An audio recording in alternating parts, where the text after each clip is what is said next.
Hello, hello, good afternoon, good morning, good time of the day. As we fall back in America to the early 1700s, um, and maybe even sooner or later, further back, as we fall back this weekend by an hour, it feels like by millennia. Um, I'm Nick Perro. It's Banner and Backbone, and we are on Palantalk, episode 11, with a state of surveillance. And like I said, I'm Nick Perro, joined by my co-host and good friend and creator of the Firebrand Project, Shane Urich. Welcome, my friend. Welcome, brother. How are you? Good. I'm excited, as we should all be excited to have Melissa Corrigan back, the super surveillance savant. Um, it's I don't know. Like you said, man, I feel like we're like tumbling backwards in time. I'm like, it's some like Matrix. I'm just like, Except I everybody was telling Nick before instead the of show. misses. I just read the entire transcript for Trump's 60-minute interview this morning, as I was prepping for the show, the Firebrand Report later today. And I mean, it's See, like, this is dude, what how we is this do real? instead of having to let you guys do it. We ruin our mental health to Yes, read, yes. or Shane does to listen and read I Trump's tried to listen. I nauseating. literally did. I was telling Nick, I'm like, I went 20 minutes on double speed, so about 10 minutes. And then I was like, I can't do this. Like, I can't listen to him. And I'm like, I know there's a transcript. So I went and I read the transcript. It takes me 15 minutes. I mean, it's like a freaking 15-year-old is talking. I mean, like, he's so dumb. And now the dementia's there too. So he's like dumb and demented. But yeah, I mean, it's just crazy. I feel like we're flying back in time. At the same time, we're like Mm-hmm. skyrocketing forward in time as we like have this idiot in charge who's being manipulated by everyone around him at this point. I think it's become very clear that like there's so many different interests pulling on basically relationships with him that are entirely manipulative. But one of those relationships certainly is this whole surveillance aspect and these tech companies leveraging relationships through the oligarchy, the brawligarchy, the technocracy, um, and that's a really big angle. And, I'm excited to have Melissa here today. I don't know if you guys also saw that I recently put out a huge article about these tech companies and what they're doing and just some of the implications of these relationships that are becoming very obvious within the Pentagon. How that pertains to Mm-hmm. surveillance, it's also important as well, because who's in charge of these methods of surveilling and where that money is going to be, and kind of the proprietary positioning of who gets to own the tech that our military is using in these relationships, I think is going to be really important going forward. And just how like they do it a certain way. You can see a pattern. And I mean, if you can identify the pattern of the business relationship and the system that is being used to do these things, it makes this a lot more obvious. And it just takes time to study these people, because I literally feel like I study these people. I'm like, how do you work? And the more I do, the more I've looked at these people. Like, there's so much to talk about today, but I'm already monologuing. So Melissa, welcome. Welcome And down. so, yeah, with Hello, that, let's hello. welcome Melissa Corrigan. Before you jump in, Melissa, I'm going to cut you off for a second. Can you introduce yourself for everyone? I know everybody probably knows who you are, but can you reintroduce yourself just so everybody knows who you are and why we're talking about this a state of surveillance with you specifically and how it impacts all of us? Yes, I am Melissa Corrigan with Counter Story Media, and I live here in Norfolk, Virginia, and right here in Little Norfolk is a very big court case that's been going on because two citizens sued the city over the use of flock safety cameras. And so what has happened with that lawsuit has become rather explosive, as the U.S. DOJ has entered the chat with a statement of interest in the case, and it the case has taken quite a turn. And yeah, so I've been digging into all the court documents on that. I've been downloading every court document in the docket. And once the 1A Collective, which is a website that I'm starting on Foreign Soil, once that is up, we're going to be uploading the entire court docket for this flock safety case. Because I think it's important for transparency. I think it's important that everyone see if they're going to watch our comings and goings, then we need to watch their fucking comings and goings, and we need to see everything that they want to keep hidden from us. Yeah, I think that's a great place to start is transparency, specifically about what's going on. And that's something, Shane, you and I talk a lot about is transparency, and you write a lot about transparency and the lack thereof on the tech side. So, Melissa, also, before we get any further, this ties into one of our least favorite people and our least favorite companies, and that is Palantir and Peter Thiel. Ties directly back to him. Shane likes to talk about him. There's always it's like 2 degrees of Kevin Bacon is now 2 degrees of Peter Thiel.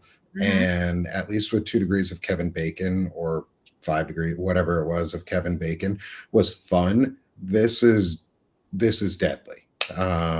And so, Melissa, can you talk about how flock safety relates to Peter Thiel, or flock security, or flock safety, or whatever their full company name is, how they relate to Peter Thiel, and then why specifically they're interested in flock and what it is really good at doing, and why Palantir wants to own it. I just want to add really quick, because you said this, and Flock is a founders fund company, by the way. So it's already Thiel funded. So even if like people are like talking, oh, he's trying to like acquire it, he already owns it. If it's founders fund, it means he has significant influence. It's like he's on the board, right? So he was asked to leave. Like nobody's really talking about what happened in that incubator between him and Flock, and he was asked to leave the incubator when he was getting too close to Flock. So yeah, it's a lot of weirdness there. So Peter Thiel was part of the Founders Fund, which was the incubator that launched Flock Safety. Flock Safety is based out of Atlanta, Georgia. It's a tiny little nondescript company, except with their very big implications. So what they do is they produce automated license plate reader cameras. So if you live in a town where you've seen these big black cameras go up around intersections or particular neighborhoods, because what we're starting to obviously notice is that these are congregated around low income and predominantly black neighborhoods. We've started noticing that as we're doing the mapping in Norfolk. And so I would surmise that it's probably the same across other cities where these have been implemented. So Flock Safety is not just a vendor of cameras. They have a dashboard called Nova, and that dashboard collects multiple streams of information. It collects the data from the automated license plate readers, but it also is capable of collecting basically any other type of data you want to put into it, even up to and including social media profiles. So the Nova dashboard is already positioned to create sort of a composite profile for individuals. So, Flock repeatedly wants to state in court that they're just an automated license plate reader, when that's absolutely not true. And so here in Norfolk, 2 of the citizens have sued. Just over the course of the lawsuit, we've discovered they've lied. Like, they've lied outright in court. They initially, the state law here in Virginia, it was passed just back in June, that because of everything with the automated license plate readers.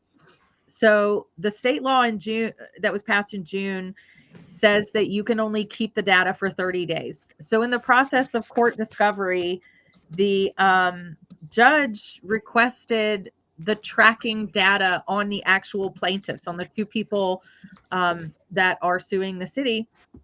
And they were both tracked. One was tracked 536 times, and the other was tracked 816 times. And she doesn't even live in the city. She works in the city. So simply by nature of the neighborhood that she works in, she's been tracked that much. But the interesting thing, and something that the judge did point out, was like, how are you able to give me that information if you dumped it after 30 days? So like they were already caught in court, violating the law.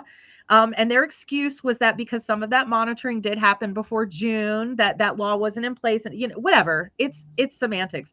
We know that they are not following state law or federal law.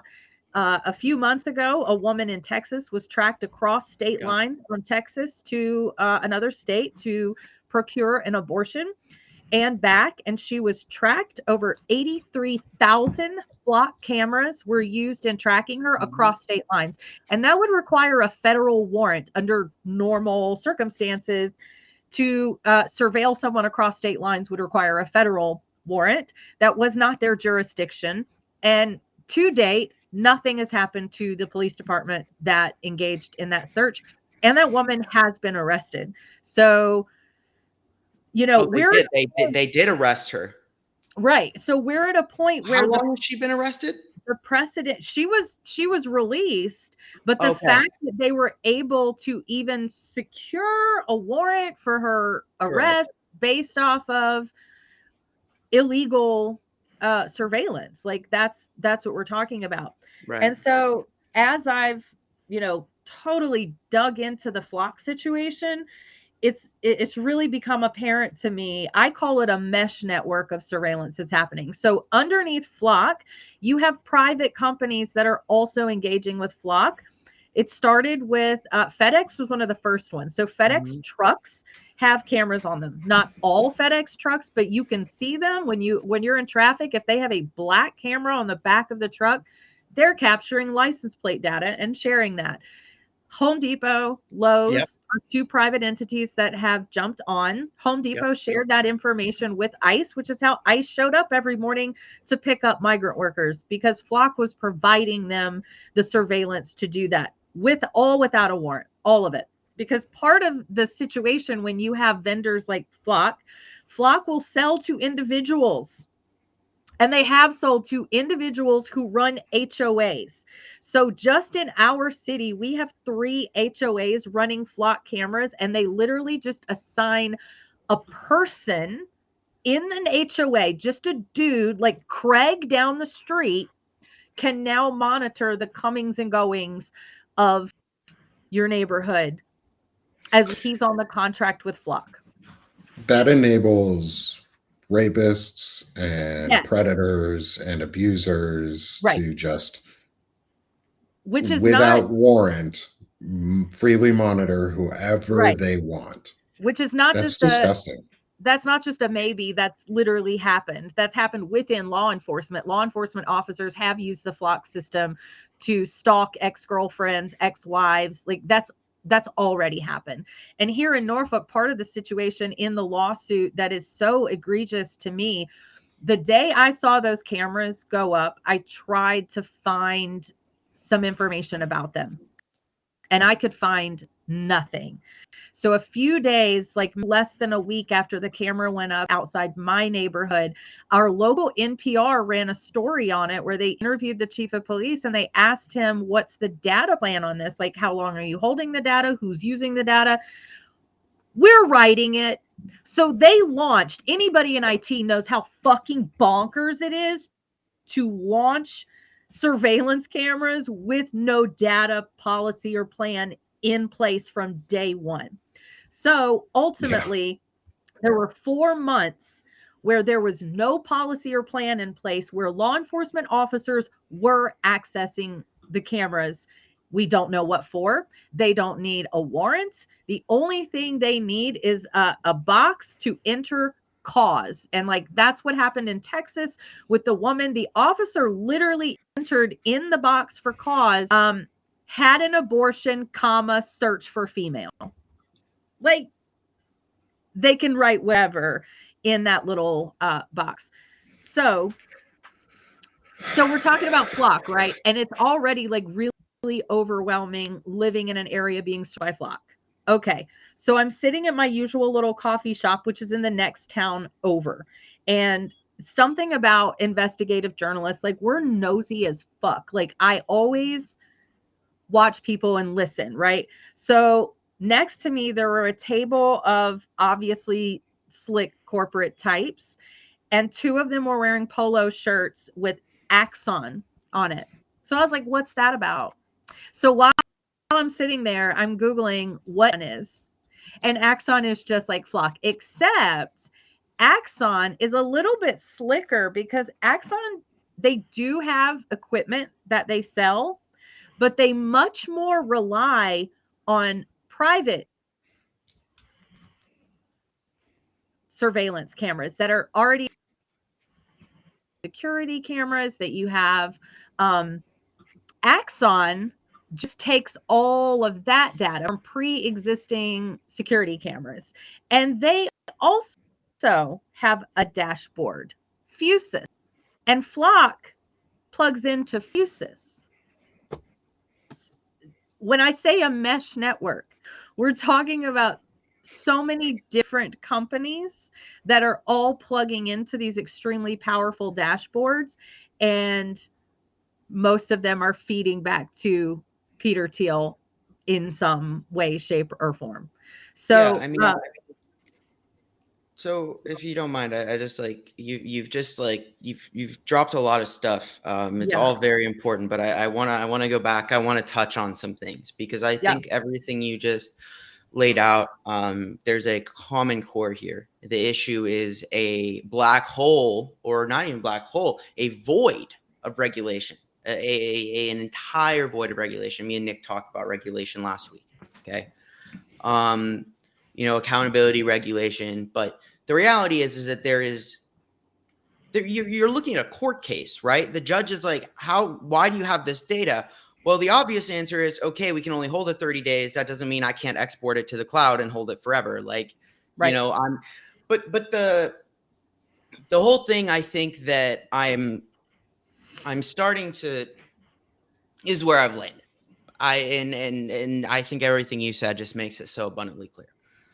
Our legal system, while great in very niche regards, is entirely incapable of keeping up with the rapid evolution of technology and the regulation that would be required to effectively regulate these things as they evolve in real time. And that's one of the things that, like, on top of that, we even if it was working flawlessly, right? Even if there wasn't rampant corruption within the judicial system, and even if the executive branch wasn't entirely enabling this kind of behavior, even if they would struggle to keep up with this because of the speed at which this is being done. And these judges, like, there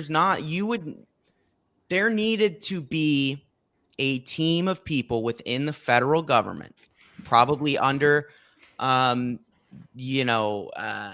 don't know, like the Consumer Protection Bureau was probably where I would have put these people, okay? Or some form of a data protection agency that would have to be constantly monitoring these companies to ensure that they are being compliant. And like when Biden did have an executive order in place, okay, because there's no way they could get Congress to do anything. And mind you, that executive order was by a lot of ways insufficient, but it did at least curtail the use of these platforms to a certain degree. And one of the first things he did was repeal that. Like, one of the first things he did was repeal that executive order on the limitations of AI, what it can be trained on, what it can scrape, etc. There's nothing legal, like, in place to stop this. Like, it just doesn't exist. Like, and that's really the end all be all of it is there.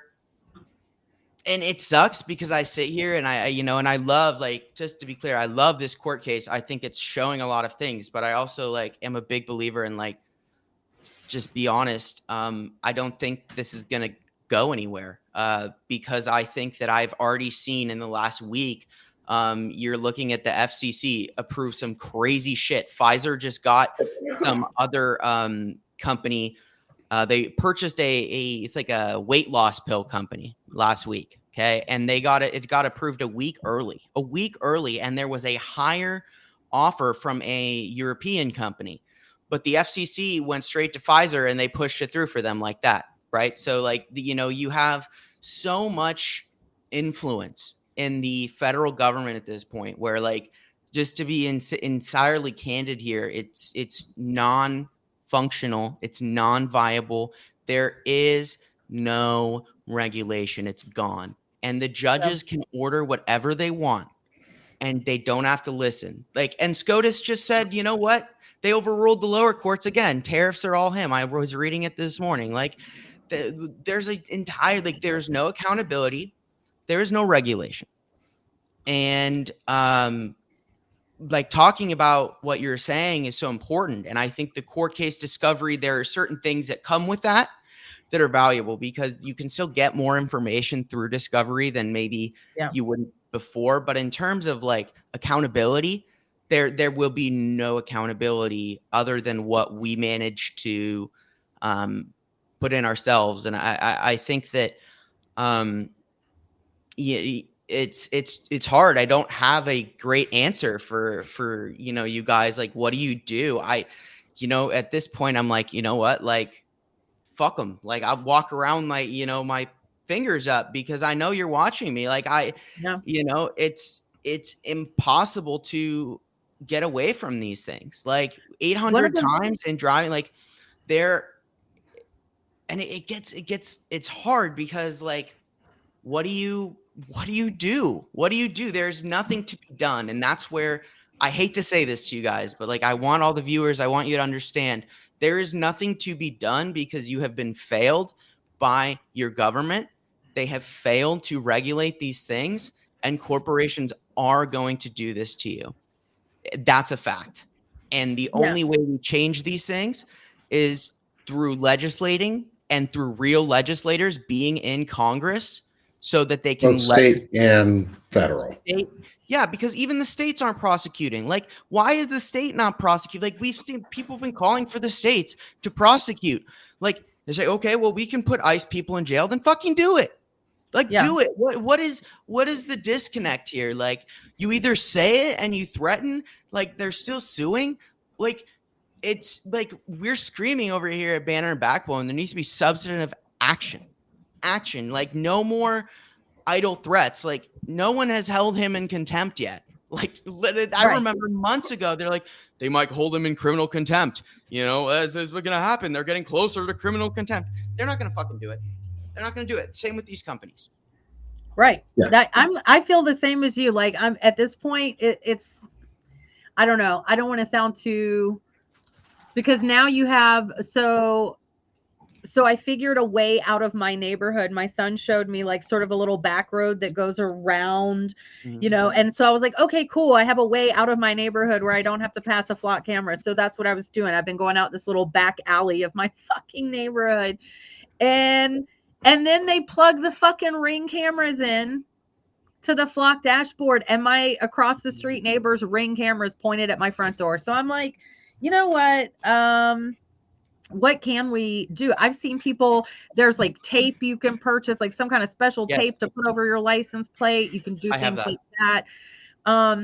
But you're right. If the power, the entities of power are not going to protect the people, what can each of us do against a mass surveillance network like this? I mean, it's so incredibly difficult to even attempt to extract yourself from where you are. And law enforcement loves this shit. And I had somebody like pose the question to me because they were like, you just don't, you must support crime. You just don't like law and order, blah, blah, blah. And this my daughter, crime. It's a crime right now. I don't know if you guys remember, but like a few months ago, my daughter walked away from our house. She was 5. And she walked away and she was gone for 20 minutes and the whole neighborhood came together and brought her home. And it was very cool. But somebody said, when your daughter walked away, if God forbid the worst had happened, somebody had picked her up, wouldn't you want those cameras to? And I was like, but that's the fundamental problem is that you're not using it entirely for law enforcement. Of course, nobody would have a fucking problem with it if you had strict regulations in place. Other nations around the world are using similar technology, but they have strict laws and policies in place that actually protect citizens. And you don't have that. You guys are just rolling out not just Flock, not just Axon. There's dozens of these companies across the United States that are rolling out without, you're right, without a universal, this should be a federal regulation at this point. This should be coming down from the federal government controlling the use of these products. And they're not. They're just not. So how much more can they tell us? They don't give a fuck about us. Yeah. Well, also, we do have federal regulations that should be able to handle this already. It's called the Constitution. We have a Constitution Right. that says you have the right to privacy and unreasonable search and seizure, and you have the right to privacy in this country. We've been convinced that we don't, like that's Right. not what the Constitution actually means. Like, I'm tired of being told by people what it means, like what words mean that we can clearly see and read, and then being told that they don't actually mean those things and that it's all a fucking lie. Like, But do you we you have the guys right to remember? privacy. Do you Or remember we the should. old guys of the old Republican Party? Let them put a camera on a World War II's vet's house.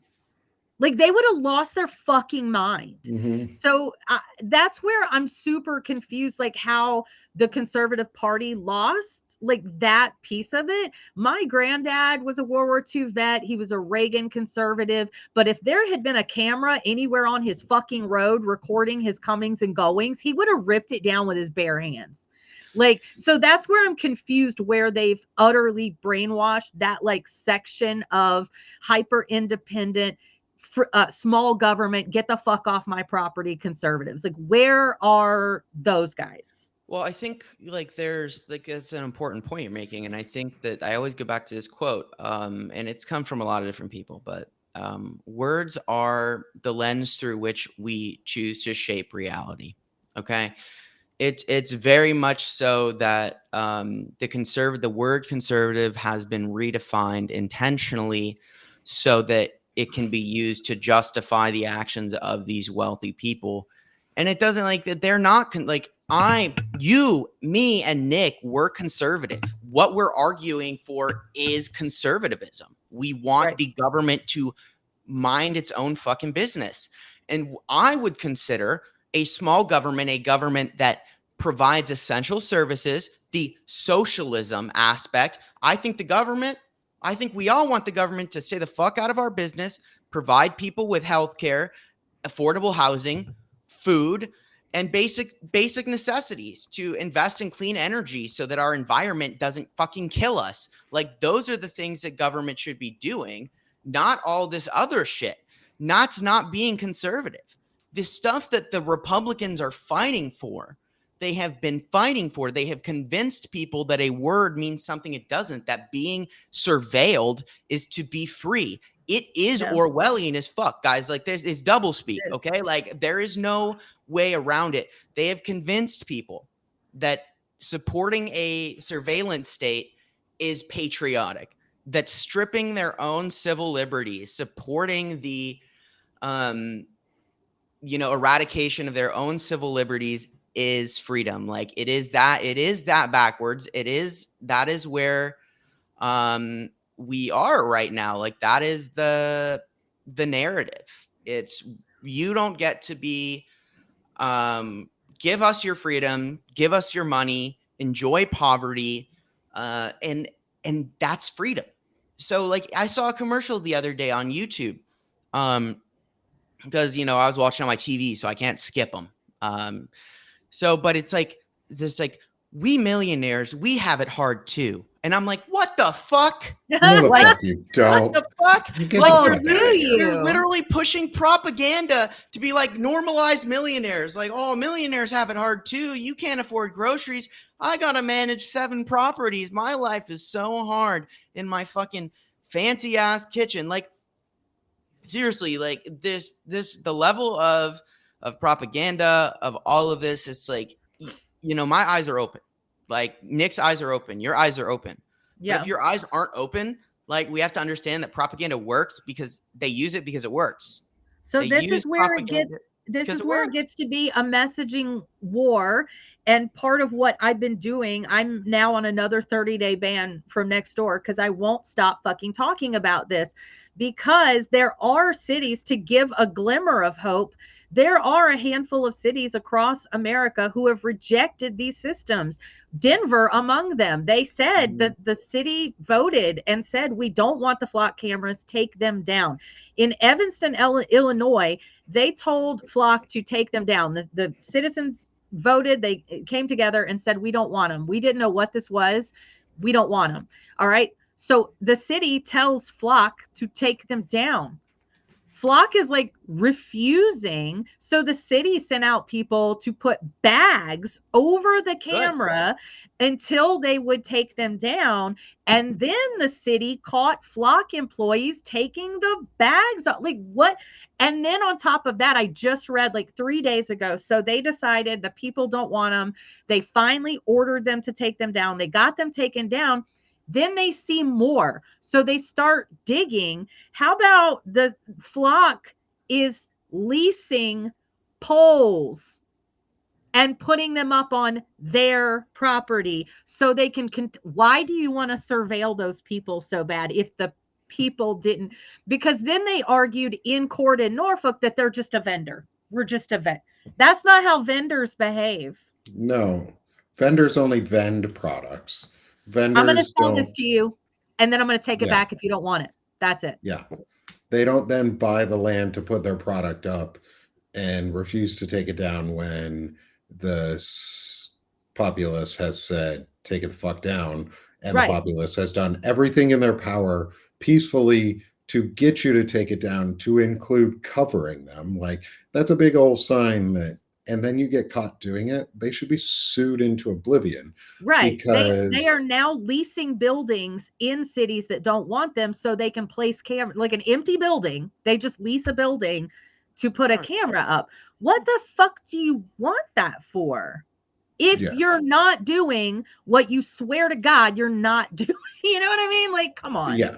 Well, I mean, and mix that with the new ability to monitor social media and unregulated access to pretty much any data in this country, because what most people don't, or some people like to conveniently leave out and omit about this, is that the Dobbs decision, Roe v. Wade, was about data privacy and personal data privacy. And when that was overturned, we all lost the right to, or the perceived right to, data privacy and what was on the books. So a simple thing we could do is restore the right to full data privacy for a human being and just leave it at that. Every human being. Yeah, I mean, like, and the other thing is, like, Melissa, why the fuck are they putting on a building? I mean, the answer, ironically, is as simple as, it's especially, again, like, my whole thing is there's a bigger picture here, and we have to be very aware of the big picture, because all of these things in isolation, they don't make any fucking sense. But there's an emerging trend here. In this article I just wrote, and I'm going to connect two things here for everybody. Okay. They are effectively setting up to control the entirety of the United States drone infrastructure. Okay. The Palantir, but not just Palantir, Theil, through the Theil sphere of influence. His primary vehicle for this is Palantir. He has made it the hub of his government, influence and control by making it indispensable in terms of government intelligence, providing services that, allow the United States military to aggregate data, make these accurate missile strikes, have coordinated and efficient systems, providing Gotham and Foundry to ICE, DEA, all that, right? But here's the thing.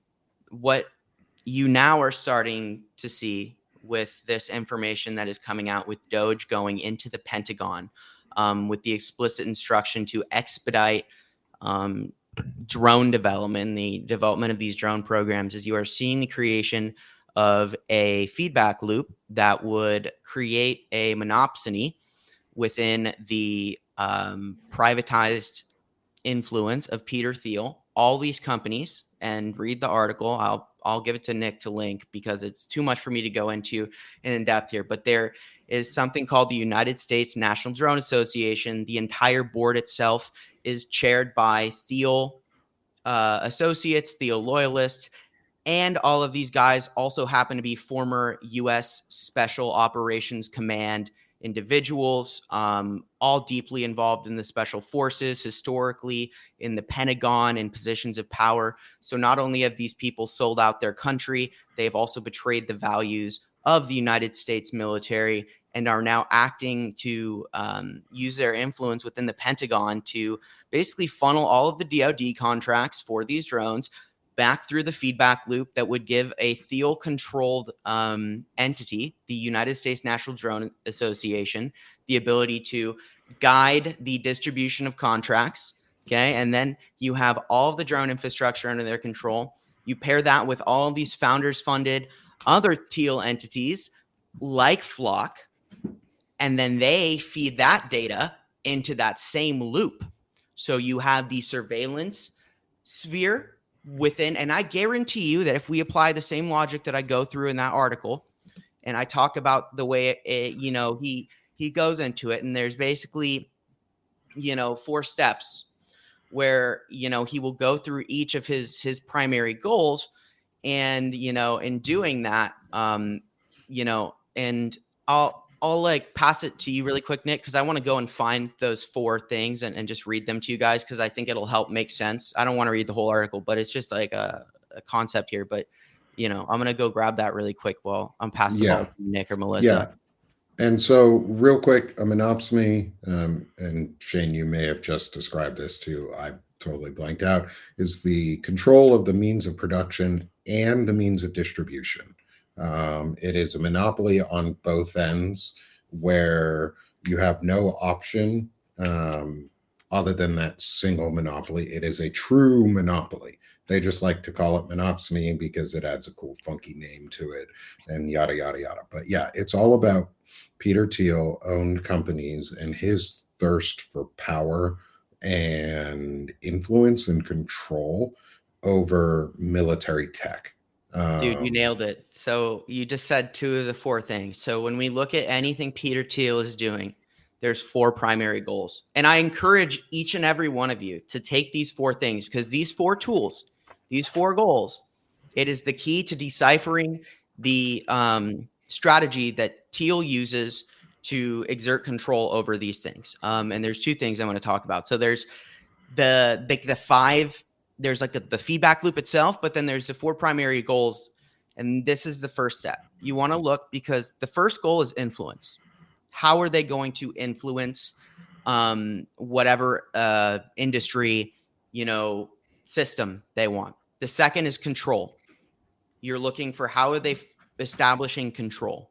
The third is always enrichment. How are they benefiting? How are they accumulating wealth? And the 4th and final is insulation. How are they closing this system so that they cannot be challenged in this loop? So to take that a step further, you have the actual methodology they use here. The first being policy generation. Okay, that's usually what Doge is, or lobbying in the case of the drone industry. You have these former SOCOM operators, these people in command within the Pentagon that have significant influence. These are the special forces guys. These are the guys who are supposedly the best of the best. People sit and listen when these guys say something. And then you have all of these, policies they've generated. They do this through advocacy and validation. So you have these people, they don't go in with Doge. They go in with these policies that come out of these think tanks like the United States National Drone Association, which then you have implementation and execution, which is Doge actually going in and requesting privately held United States data that was collected under a program called the Replicator Program, started in 2023, That data is all owned by the Pentagon. It is all independently funded by the Pentagon. So you have Doge going in and getting data from the United States government that is owned by the people to then funnel back to the private drone industry so they can use that research to skip the R&D process and accelerate their own programs, taking advantage of research that was publicly funded by our tax dollars to profit. And then you have the commercial benefit. That's your commercial benefit coming out of Doge. Finally, you have the reinforcement through policy generation. And then you close the loop. So once they've effectively gone through the loop, they will remake more policy that they have established advocacy and validation. They are in a position where they have control and they will insulate through more policy generation. But you can see this cycle. Apply this to every industry and you will find your first look is Founders Fund. Who's owned, who's founder funded? Who's a Theil fellow?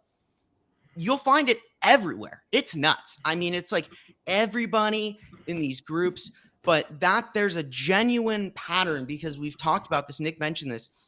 Thiel's always 2 to 3 degrees removed. He hates to be there. He hates to be looked at. He hates to be seen. He's the shadow puppet master. And it's through loyalists and people who are indebted to him. To the Theil Fellowship, the way it works is you drop out of college. And he gives you money. And then you do with that money whatever you were going to do. But you are entirely dependent on Theil from that point on because you are leaving your education. You're selling your future for him to fund you right now to make money. But if you want to do anything else, you dropped out of college. Yeah. So that's the loop, right? That's basically at the end of my thing. They're tying all this data back into that. So they're going to have control of all of the drone manufacturing and all of the programming, everything that goes into that, all the design. But they're also feeding back the data loop. So now they have all of the surveillance available as well. They can factor that into their design because they already have control over these systems. So they have all of the resources they need to make the optimal programs, the optimal drones for real-time surveillance of citizens in the United States of America by programming those drones and getting them on that dashboard you're talking about, Melissa, with AI programs. Like the stuff they're looking at, these are dropper drones. Like these are the things they're using to kill people in Ukraine. Like do not be surprised when you have drones flying around dropping tear gas on protesters because that is what they're designing. They're designing, the idea that like the day they drop a fucking stun grenade on a suspected terrorist is coming. Yes, absolutely. If this loop closes because they use predictive profiling, which means this shit's not going to fucking be right. Like they're going to drop tear gas on the wrong people. God forbid they actually use fucking something that could harm someone, okay, I have something for you. Let me find in my notes. I think I've been smacking on the table long enough. Part of what I've been doing is digging through the NDAA. Nuts. It's fucking nuts. Okay, to your point, on page 629 of the NDAA, which has passed, this is now our military budget and legalities going forward because it has passed. On page 269, they're going to begin a pilot study on the psychological effects of and mental health impacts of combat remotely piloted aircraft operations. So they're going to do a study for a year to see how bad does it fuck with drone operators to remotely murder people. Yep. Yeah. How detached can you be? You have all these video game kids, right? Who like kill people through a screen. They want to take these 20-year-olds who are entirely desensitized to violence, put them behind a drone screen, put them behind a drone headset, and see if they can get them to just kill people and not feel anything about it. And to be honest with you, I think the answer is absolutely, because you can see this in Ukraine. You've got these 20-year-olds who they pull out of, their gamer hole and they fly drones and you watch them sit there and kill people. And like, I watched these interviews. I just watched an 1.5 hour long interview about Pokrovsk and these guys. They just, it's like, they're like, I just don't feel anything. Like, I mean, like, I know they're dying, but like, it's like, it's different. This is all like, and they're doing a study for a reason. Like they want to see what it does to these people. And Well, who do you and one think of the they're going to things, test that pilot program on? well, I think there's two places they're going to try and test that pilot program in. And Melissa, you and I are probably going to talk about this some tomorrow on our vet talk about makings of another USS Cole. Is I think they're going to literally test pilot this pilot program in Venezuela.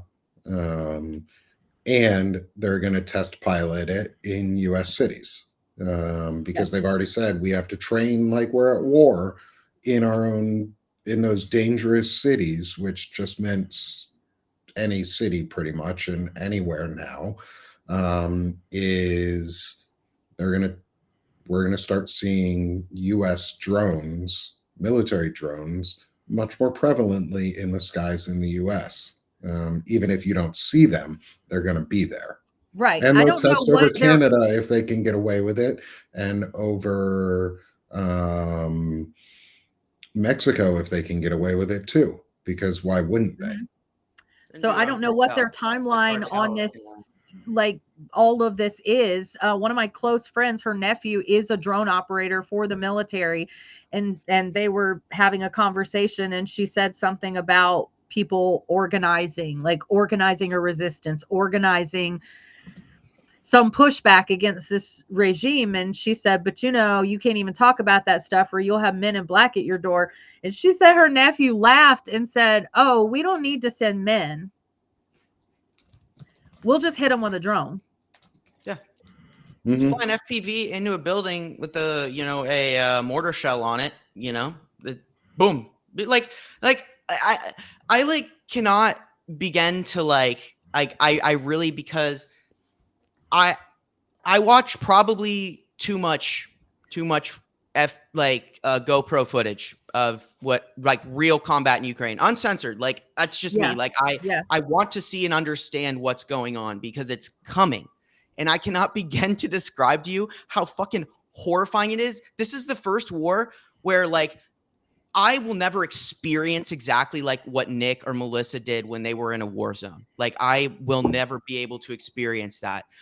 But I can visually see these guys laying in a ditch from their perspective, hearing the bzzz of a drone, a explosion, and then a bunch of guys around you fucking screaming in pain and bleeding out and dying. Okay.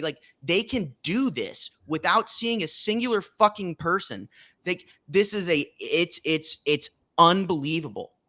70 to 80% of casualties in Ukraine are FPV drones hitting people. The entirety of this conflict is drone on you can't fight traditionally. They don't need to. That's what they're starting to learn is being a person. Their infantry is in so much trouble because if they're caught out, you're done. You're done. You can't move.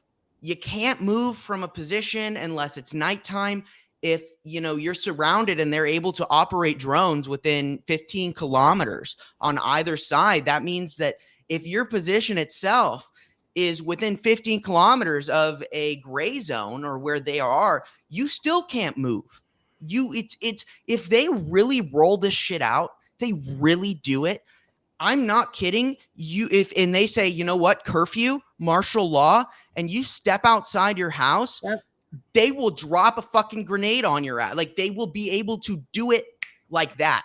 Oh, clock camera triggered, sector, blah, blah, blah, dispatching drone from, area, alpha, whatever. And within 5 minutes, you've got an FPV over your head. Go back in your house, or we're going to drop this tear gas canister on your head. Citizen, go back in your house. That is so, I can see it. I can see the execution. I can see how it would be done. And the craziest thing is they want this process entirely privatized. And they want it all being sold to the military, but owned privately, which means the very capacity to execute this program would be entirely within the technocratic, techno-fascist business influence sphere And that's real. I cannot begin to stress how real that is. Right. And that's what, and because the reason they're keeping so much of it privatized is because government entities are held back by some form of regulation and constitutional precedents, and these private companies are not.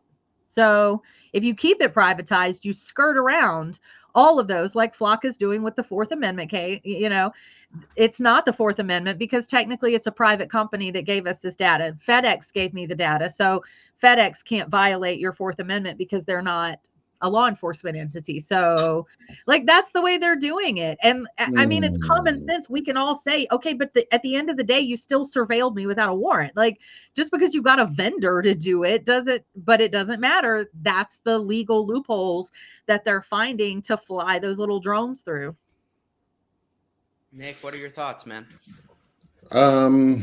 Yeah, well, living from having worked in the tech field, and understanding how they like it's a race to the bottom for ethics and morality and a race to the top for who can be the most cutthroat and get the most like data stolen basically as possible and enrich the company the most. That's all they care about. And so like the idea of tech companies who at least two of the four wealthiest wealthiest people in America are own some of those tech companies, Elon Musk and Mark Zuckerberg. They want to parcel out the US. They want to get rid of the Constitution, where Elon Musk would then be able to be, say, the dictator or the president or whatever they wanted to call themselves. But they want fiefdoms, and they want to use this surveillance technology and this type of pilot program, literal pilot programs, to see how far they can go. You can, and Shane, you said you can imagine it, you can see it. Yeah. Has anyone ever watched RoboCop or Dread. Terminator or Dread or Judge Dredd or let's see here, any dystopian Minority like Report. Minority Report, Elysium back in there always. Elysium, like it's always. like, Elysium's so fucking great. It's Such a Elysium. good movie. It's just Elysium. Like, dude, they literally think they're gonna go. They all like have movie night, like, every month, and all the oligarchs and the billionaires, they like get a movie theater, and all the tech bros come in and they're doing their Hitler salute, handshakes, and whatever the hell they do, drinking some adrenochrome, or Peter Thiel brings his kid and they all get infusions out of his son to stay young, or whatever the fuck they do. And they watch like Elysium, or they watch Star Wars. They're like, dude, the Empire's so cool. Like, I want to be just like Palpatine. Or, oh, dude, it's Sauron Saturday. Let's go hype up our boys in Mordor. Like, this is like they are inspired by supervillains. They are inspired by this. They watched the media. They watched all of these shows, which to normal people are warnings against tyranny and warnings against, oligarchy and just people being evil. And they're like, dude, we could totally do this. Like, it's like it's the inverse, right? They're like, we should like do what Smog did. We could just take all the gold and hoard it in the mountain, and we'll hollow out the government, which is where all the dwarves were. We'll kill them all, and we'll live in their city, and we'll steal all the gold, because that's what they get when they watch these fucking movies. Is they get the entire they like being the thing. bad guy. Someone's saying a claim for what? Oh, I'm being facetious, Glenn. I'm saying I doubt I don't know what the fuck they do. But my point is that they are, they consume this media, and that's what they want. They want the opposite out of it. Like, do they actually Hitler salute handshake? Fucking maybe. Who knows what Zuckerberg does when he sees Bezos? Like, or Peter, not Peter Thiel and Stephen Miller, when they hang out, like maybe they hug and Hitler salute. Like, maybe they got their own things. Like, who knows? Like, they've got there's some weird shit that these people do, and I just started replaying the one of the more recent Wolfenstein games just for shits and giggles. Sure. Because, who doesn't enjoy that type of game in this type of moment? And that's what they want, though. Like, they want that little breakdown. Hunger Games, too, another good Yes. Totally. analogous. Oh, we're movie and absolutely pop going into the culture. Hunger Games, literally. Yeah, is Hunger Games. They want that type of system where there is a capital that is isolated from the rest of the world. Doesn't have to be in DC. Yeah, they're building the little penis palace there, but they could move it somewhere else. PP bunker. Yeah, they could do PP bunker or Epstein's bunker.us or Epstein's bunker.gov and find themselves at their own little Epstein bunker that they've built for themselves. Is just like, that's what they want. They But want here's what a I want to dystopian see. end. Here's what I want to see. Do you guys remember the show BattleBots? You remember? Probably. You remember? What Probably. they built these little robots that beat each other up. Yeah. Right? Yeah. And there were robots that had saws on them. Like the point was to destroy the other little robot thing. So people are out there that know how to build these things. See, this is what happened when Flock put their cameras up in Norfolk. With us being Norfolk, almost immediately people ran their cars into those fucking things to knock them down. But unfortunately, they were pursued by law enforcement and they were forced to pay. And now we know that it's $6,000 per unit to pay to have the unit replaced. But if you just have a little battle bot with a saw that cuts that motherfucker down at the base, there's no license plate on that. There's no, the camera doesn't even trigger, right? Rig and Why are we not drone. doing this? The original drone warfare. The black can of spray paint on the solar panel. Yes. Yeah, a little Right. 3D And printer to That's the create a energy little that spray I want can. to see. Yeah, like, And that's a hypothetical, by the way. I'm not saying that anyone should do any of those things. All I'm saying absolutely not. is that, like, there are things that a person who maybe is concerned about their safety could hypothetically do. I'm not endorsing any particular type of behavior. I'm just saying that people in a position where they feel unsafe, that is something they might do. Right. I also, like, we never advocate for violence in any way. Absolutely. We advocate for peaceful and patriotic, and that's what you need to remember is peaceful and patriotic. But hypotheticals, there are hypothetical situations that people ponder all the time. Like, hypothetically, somebody could screen print a little device that clicks the top of a spray can with a little sensor that you put on a little Mavic drone. Little drone like that flies but around. Here's the thing. Like, we've talked about a lot of scary stuff this hour, and what I see is that and I'm like really confused about this person that says that cutting down a camera is violence. I just need to like push back on that. That camera is not a fucking person, you moron. That's not violence to cut down a camera that is surveilling you against constitutional precedents. So like the fact that there's someone in our chat giving personhood to a camera is such an enormous fucking red flag. Like, grow a set of balls, dude. Glenn Neff, grow a set of fucking balls. Okay. That's what I need you to do, because a camera isn't a person, and cutting down a camera is not violence. So we need to be like super fucking clear in our language right now, because pussies like Glenn Neff are the type of people that piss me off in America right now, because we have two types of people. When the news broke that Ring cameras are being fed into Flock, there are two types of people in America. One type of person went to their front door, took their Ring camera off, and disassembled it with a fucking hammer. And then you have people that left their Ring cameras up because the convenience of being able to see their Amazon package delivered is more important to them than the surveillance of their neighbors. Okay? You're a pussy if that's your take on it. If you want to leave your Ring camera up, I'm sorry, I just got a little bit heated, because implying violence is cutting down a camera is absurd. That's objectively absurd. And that's how we are where we are today. If you ask any of these broligarchs if that's violence, they would laugh at you because their violence is actual violence upon human beings.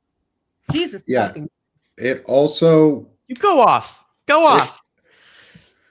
Whoa. Wow.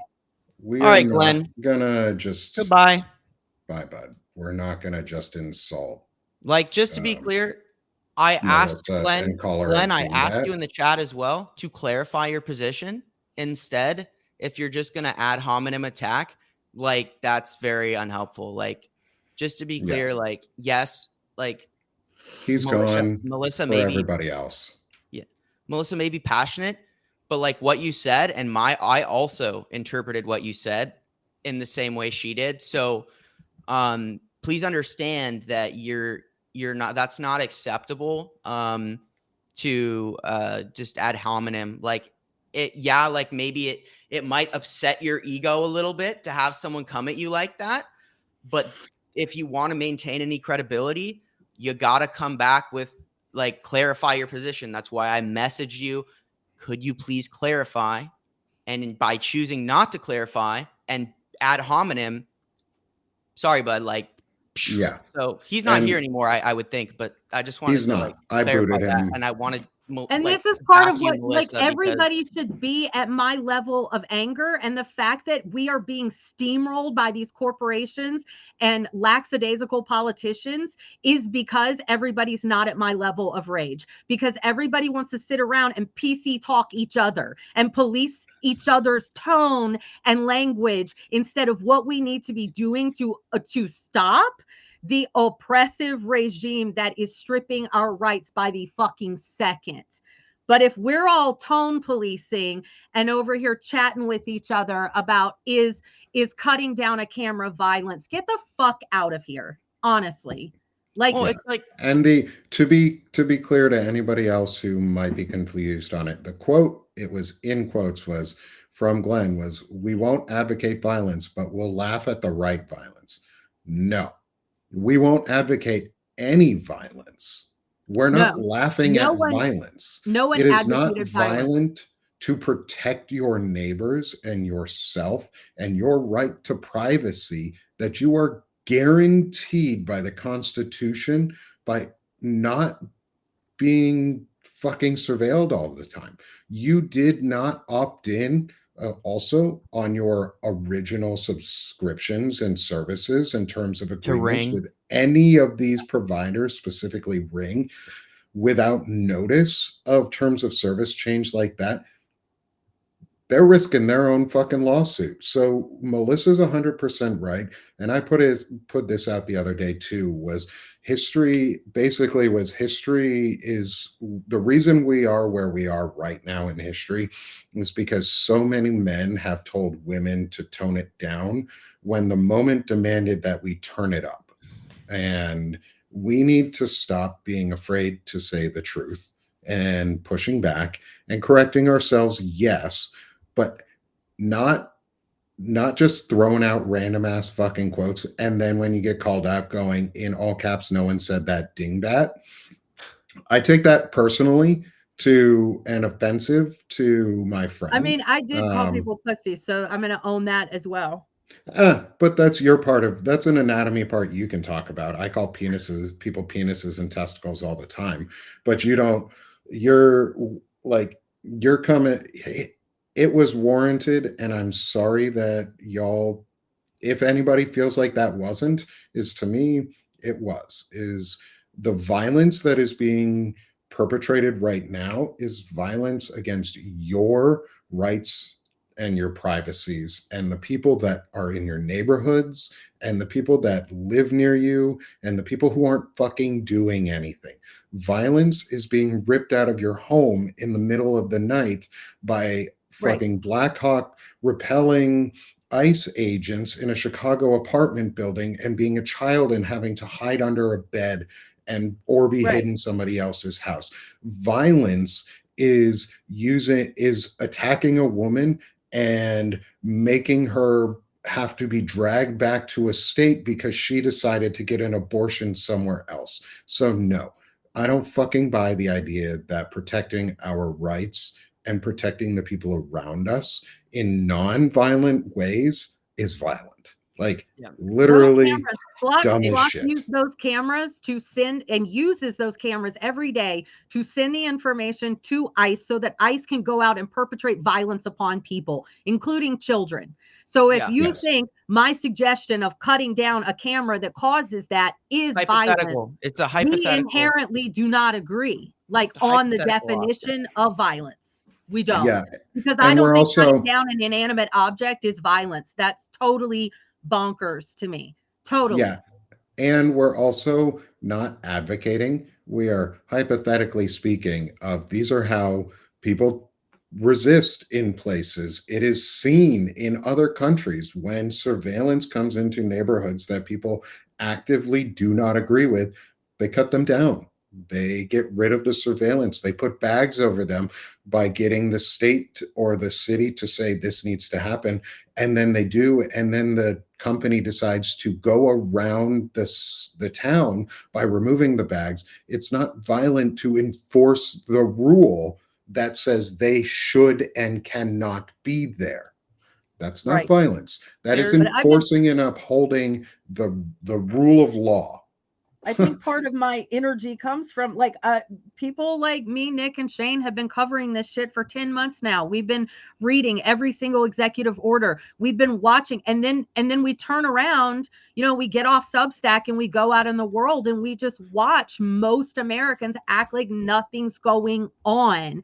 But yet at the same time, so many of those same people will say, "Oh gosh, what's going to happen?" Bro, nobody's coming to save us. We have to save us. So if we want to just keep having hypothetical conversations while we wait for Superman or Batman to show up, like, hello, we got to wake up. We have to wake Yeah. up. That's what I'm saying, is that there's not enough anger from the American people at what's being done to us. Full stop.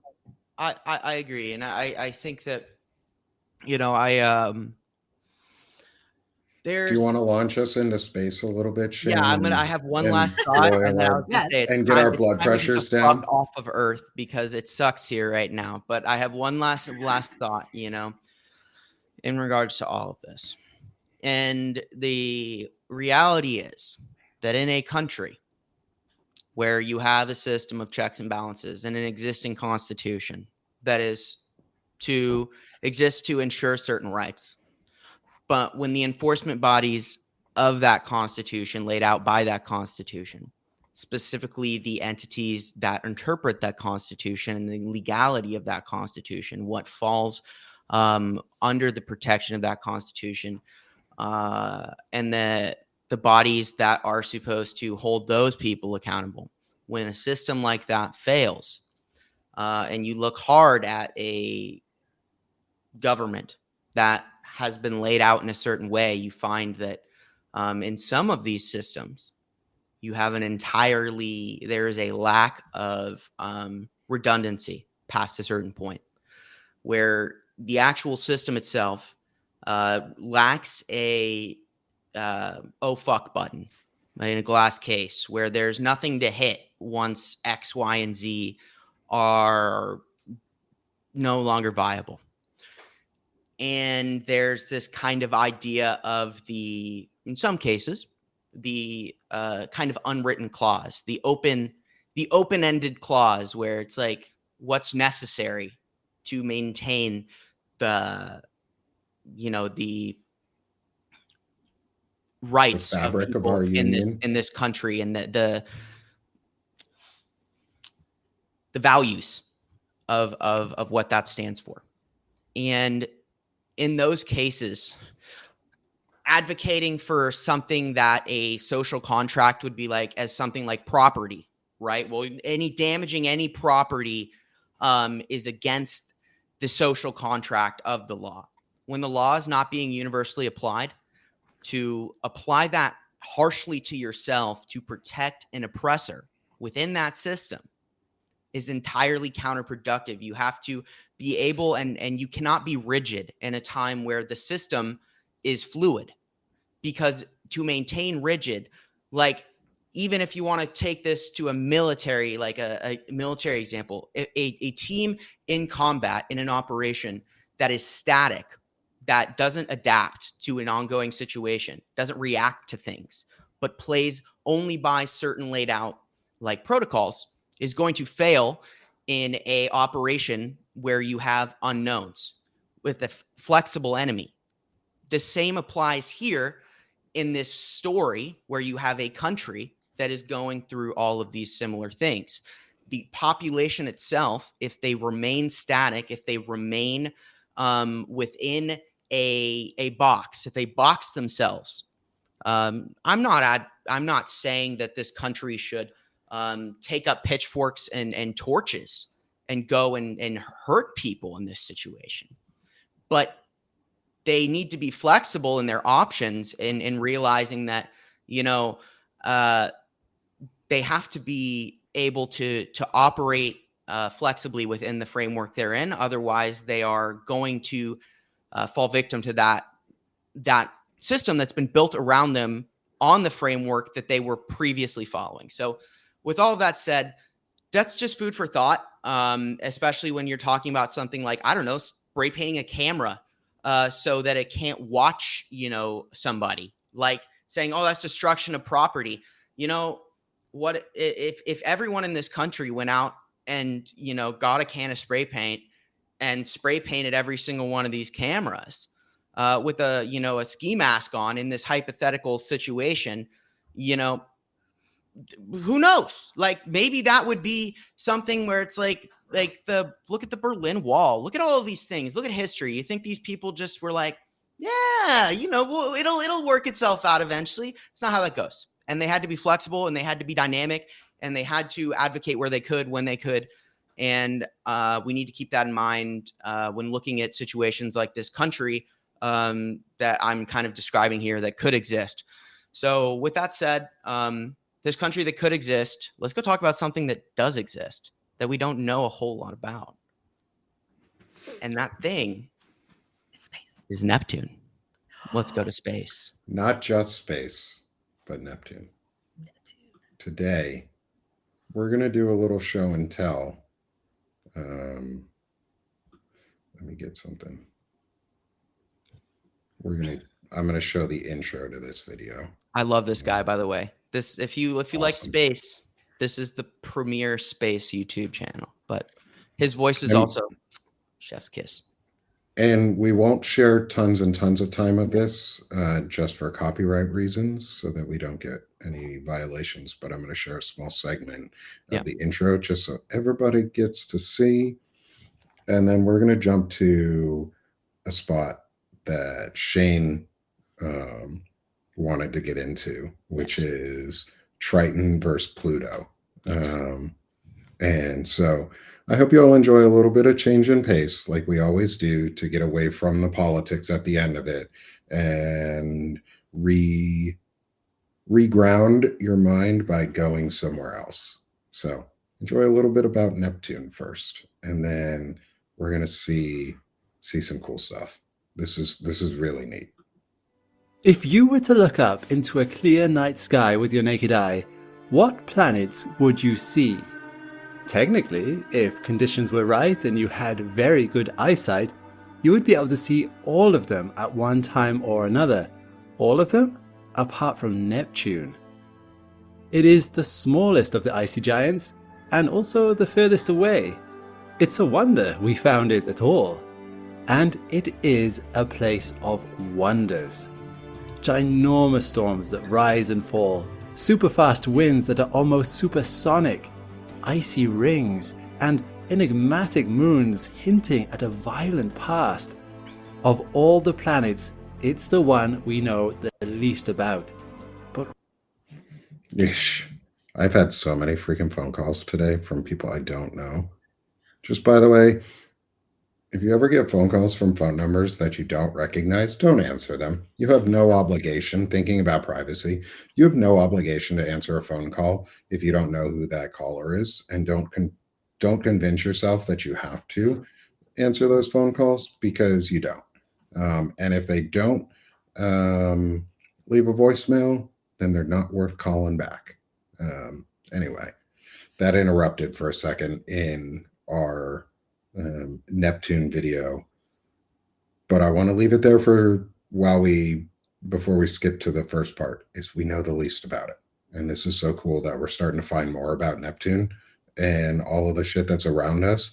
And like last week, Shane and I talked about how they fucking found signs of life on Mars, organic life form, like creation on Mars, very, very small, microscopic, like single cell, very, very old and dead and deceased. They found the residue that could prove life truly did exist on Mars at one point. They couldn't find a better explanation. That's the best way they put it. It's like science is about disproving your theory, right? So like to be the most accurate, you want to prove that you're wrong. They could not prove that based on the information they had that it was likely to be anything other than an organic process that created this evidence, which is huge. Yeah. And so now we're starting to get more information because the Voyager 2 mission has gone by Neptune and our other missions. Yeah, and the JWST is taking really incredible photographs and imagery of the of Neptune. So first, let's look at some new after a quick advertisement. Growing a startup is tough. Skip that. Aurora do exist on Neptune too, but they are different from what you might expect, as they are extremely faint due to particles not getting as charge from the sun, and because of the direction of the magnetosphere, they are mainly type B aurora, or SAR arcs. Earth gets these too, but they are not visible and you need scientific instruments to know that they are there. They could be stretching across the whole sky without you actually knowing about it.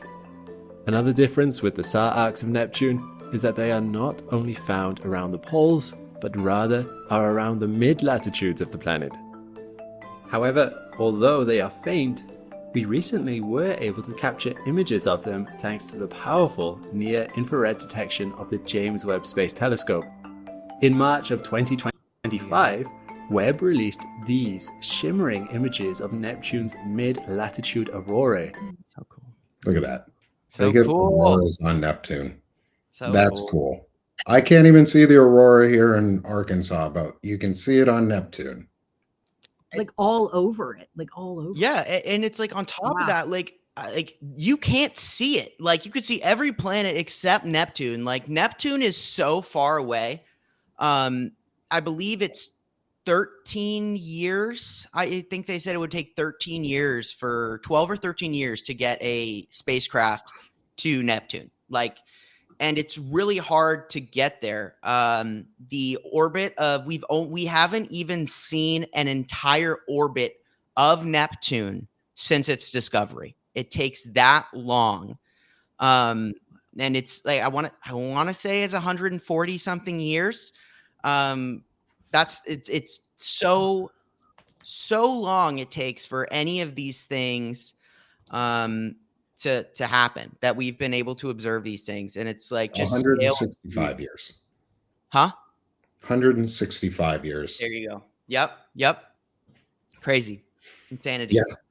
And so this is the next part. This is where Shane really wanted to get to, was Triton, which is one of the moons of Neptune.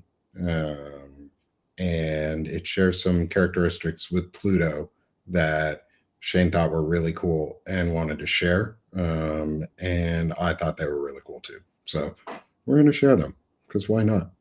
Mention that Triton shares similar characteristics with Pluto. What exactly does that entail? Well, they both have a predominantly nitrogen ice surface with other ices mixed in, like water and carbon dioxide. It has quite a flat terrain. Its topography never varies by more than a kilometer. Although Voyager 2 did see ridges and troughs, plateaus, and ice plains. What you may find unusual though, is that it has very little in the way of craters, This implies its surface is very young and is constantly being renewed. Like Pluto, it also has some reddish patches, which is thought to be methane having reacted to UV light from the sun, producing what is known as tholins, an organic compound that has a supposedly tar-like consistency. While organic compounds do not mean life is present there, organic compounds are the basic chemicals from which life forms. Life likely couldn't exist on the surface of Triton anyway, as it's far too cold and the sun far too dim to support any life form that we can imagine. But what's interesting is what could be found under Triton's crust. Under Triton's surface is thought to be a rocky and metallic. Okay, I'm going to stop it there. That's really cool to think that they're considering that the Triton has a much more rich and deep, or they're now considering how rich and deep the cross-section of a moon like Triton would actually be, and like what that might mean. Because possible ocean, but silicate mantle and metallic core means polar fields and magnetic fields, and plus with the organic compounds, obviously life wouldn't be able to survive there that we know of on the surface, but what about in an ocean? Yeah, there's some more context I can add to this.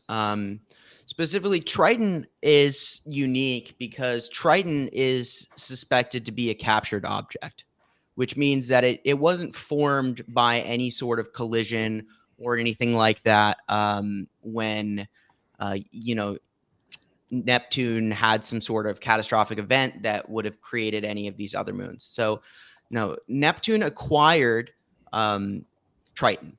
And the idea is that it was likely one of basically a massive planetoid, similar to Pluto, right? That was out there floating, and it came close enough to Neptune that Neptune was able to capture it. And it has an irregular orbit. That's one of the reasons they think that it was captured, because unlike the other orbits, it kind of goes in like a circle around at a different angle. But what's important about this, and this is something they've discovered a lot, not just here on Triton, but the likelihood that there's subterranean oceans on almost every planet that is somewhat rocky, all of these moons, Europa, Triton, any of these is actually very high. And what we know is that if you have a metallic core, a silicate mantle, you have a very high chance for geothermal activity. If you have geothermal activity, we know that life can form and can ideally form in conditions around geothermal vents. We have so many examples of that here on Earth.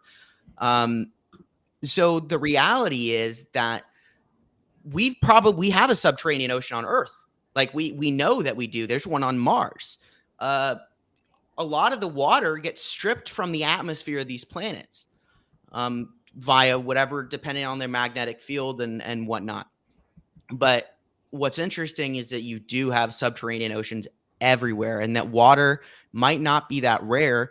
And there's probably an entire, like again, it's like in terms of likelihood, it would make more sense to me that when you have conditions like this everywhere, that you probably have all kinds of crazy life that as of right now, there's absolutely no way we're going to be able to see this or verify this because of just how far it would be. The best thing to do, and that's why I talk about the Europa Clipper a lot, because when these planets eject water from, geysers like Europa, and they can fly through that geyser and test that water, which is what the Clipper is going to do, that's going to be the best way to verify whether there's organic, material in these planets. But it's absolutely, stunning to me that, we're able to know something about something like Triton. Like we know about this Pluto-sized object orbiting the planet that you can't see with the naked eye, that they didn't even, know existed, that's so far away that they're able to derive the properties of that through, using technology and observation. And it's incredible that we know so little, and it's super awesome. So here, as I shift us back into the better view, here's an interesting question on that: is like with Triton being a possible captured object.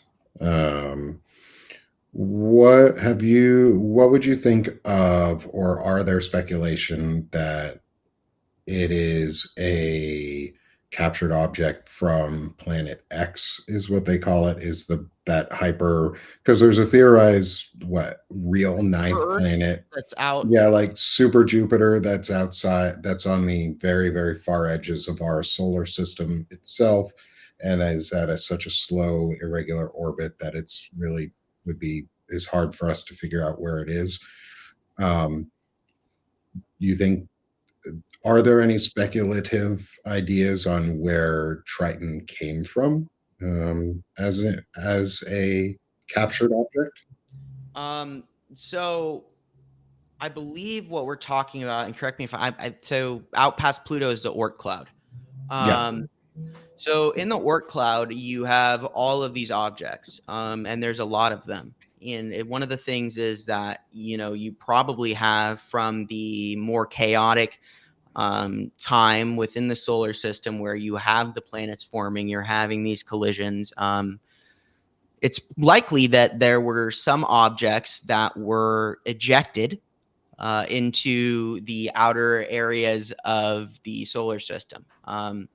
And you see that the idea with this planet X is that you have objects in the Oort cloud that can be observed that have irregular orbits, as if they're being pushed or pulled on by something that we cannot see.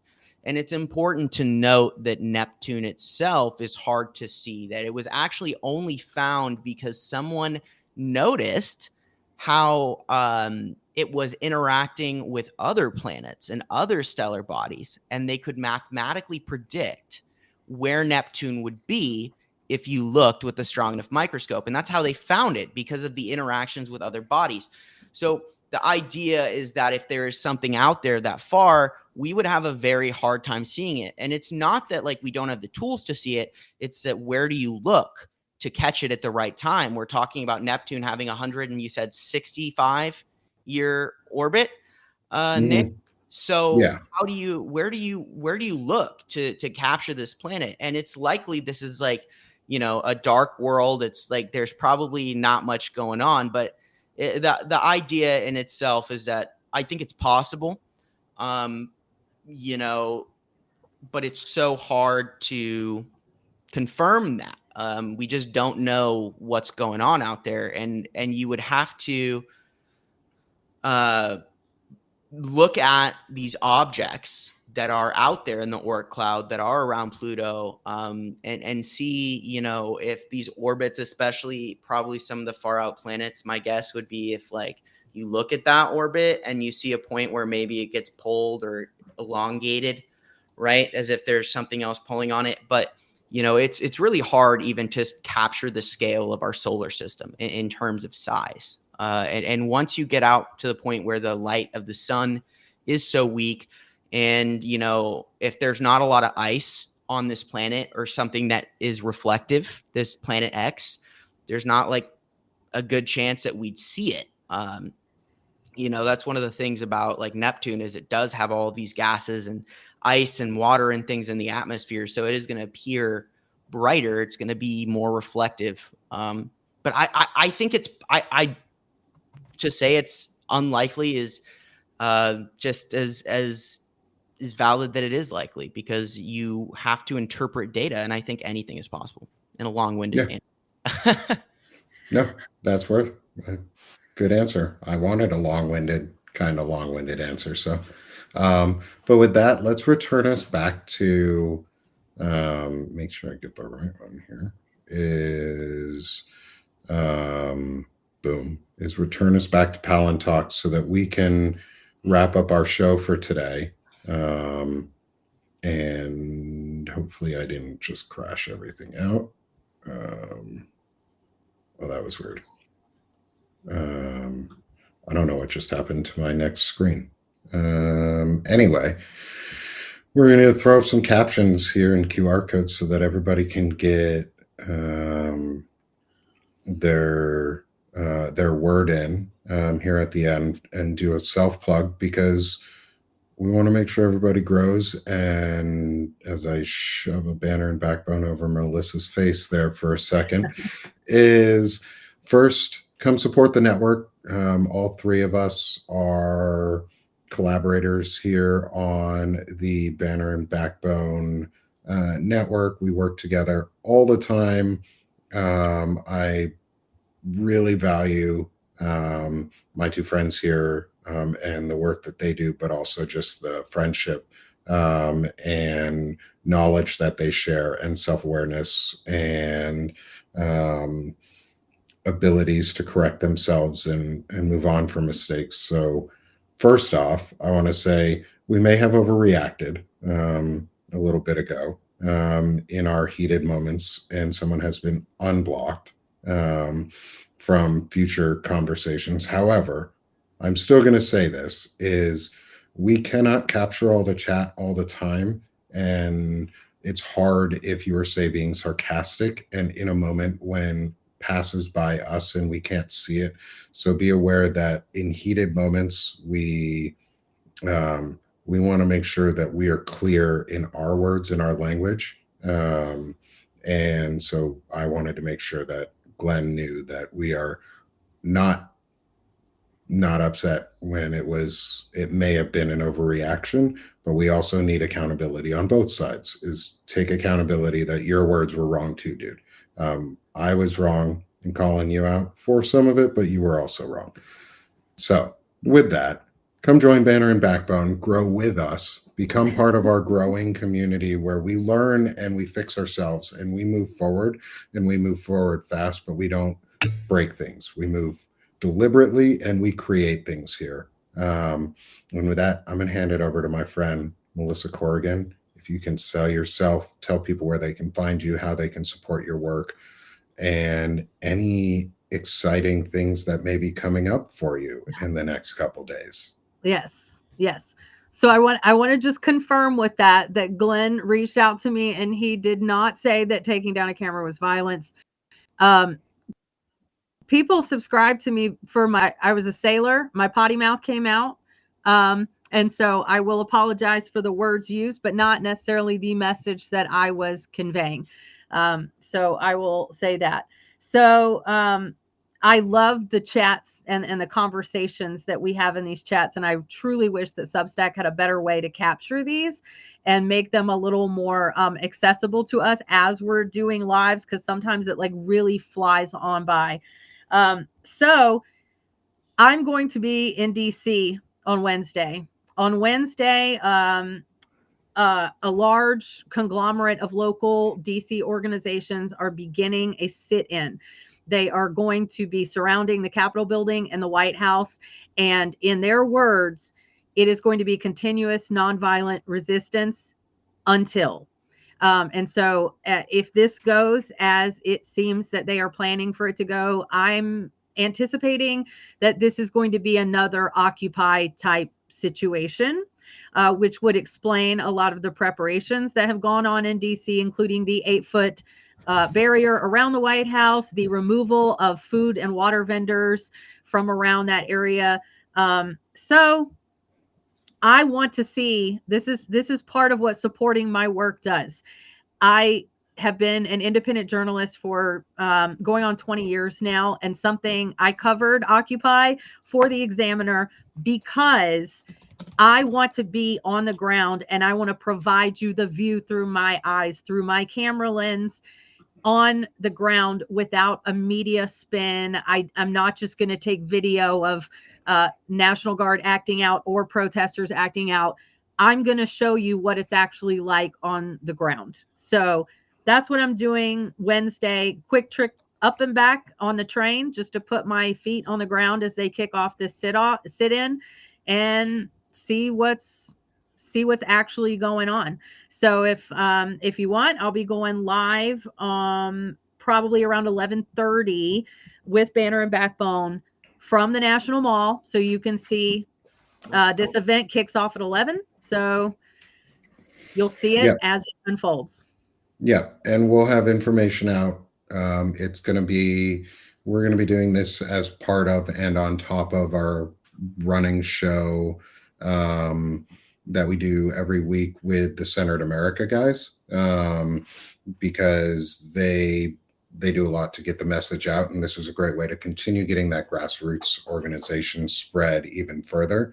So Melissa, thank you for stepping up to go and be a part of this, and two, being a part of it with us on Banner and Backbone so that we can get this information out to people and help support it. So keep an eye out too for other exciting news that may be coming out and you seeing us promote here in the near future on stuff. So continue with that. Follow along with Melissa, free or paid.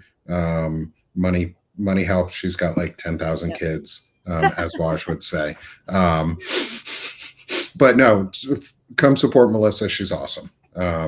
And hand over here with you, my friend Shane. Sell yourself, my brother. Yeah. So for all of you who have joined us for all of this time, you probably know I'm Shane, founder of the Firebrand Project, proud contributor to Banner and Backbone, good friends with Melissa and Nick here, and proud patriot among many other things. But there is, so much that, we're trying to accomplish. My mission at the Firebrand Project has changed over time.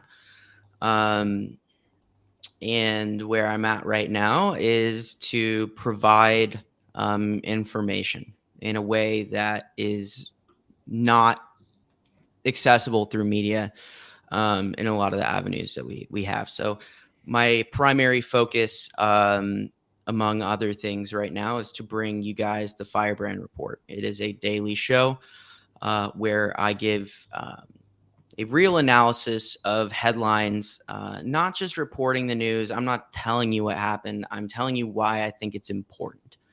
And I am trying to weave together the tapestry of what's going on in the best that I can, in an imperfect way, with what I have, my knowledge, and having months. I mean, like since the beginning of this regime, just constant observation and watching the chips fall. And I think I have a pretty solid grasp on what's going on and where these actions fall.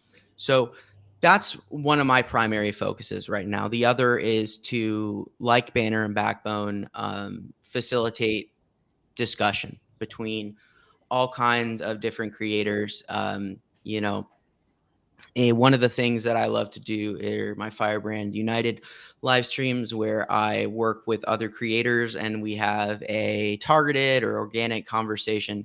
I'm excited. I just got confirmation while we're sitting here that I will be going live on Wednesday with Zev Shalev to talk about some of the economic things that are going on in America and touch on that. So in place of the dialogue where I normally join John Oliver, he's unavailable this week. So I'll be doing something with Zev Shalev at that time. So I'm excited to announce that just now.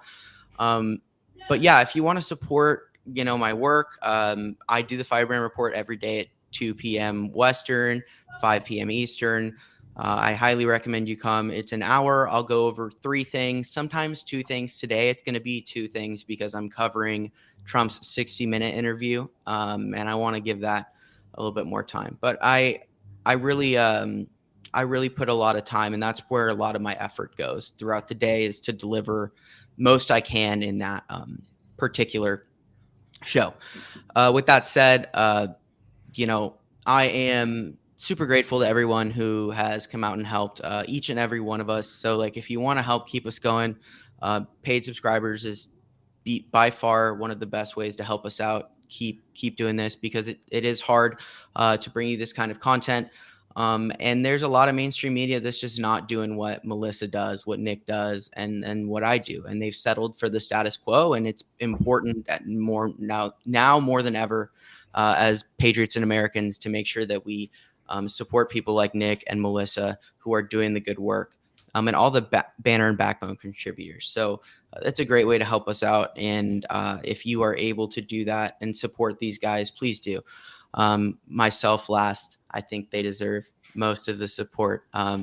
But, I would say that if you can't do that, that's okay. I always say the most important thing you can do is become a free subscriber, engage with the content, like it, comment on it, restack it, share it via email to someone else. But more so than anything else, and if you want to truly embody the Firebrand spirit, you take this discussion today, you take it to the dinner table, you take it out to drinks with your friends, you take it to the bus station, the library, the grocery store, and you continue the conversation. That's the most powerful thing that you can do, more than anything else, is to take this conversation offline, because the only way we really change the world is by talking to each other.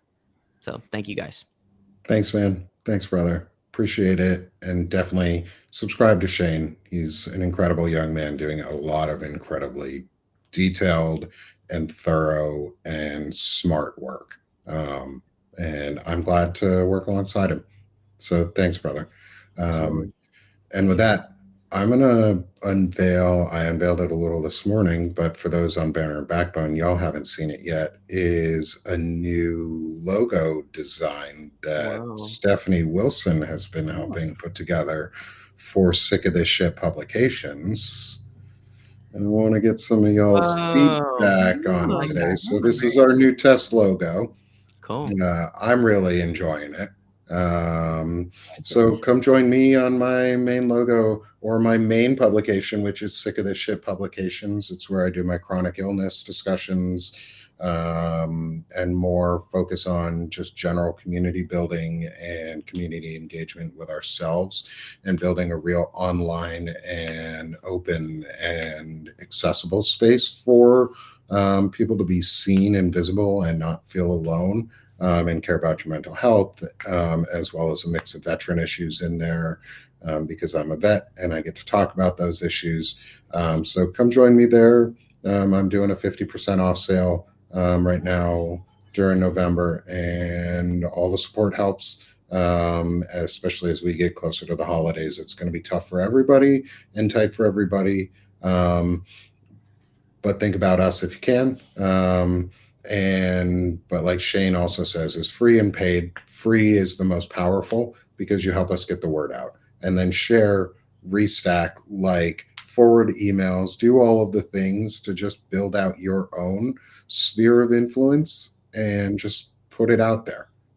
Put it out to your sphere.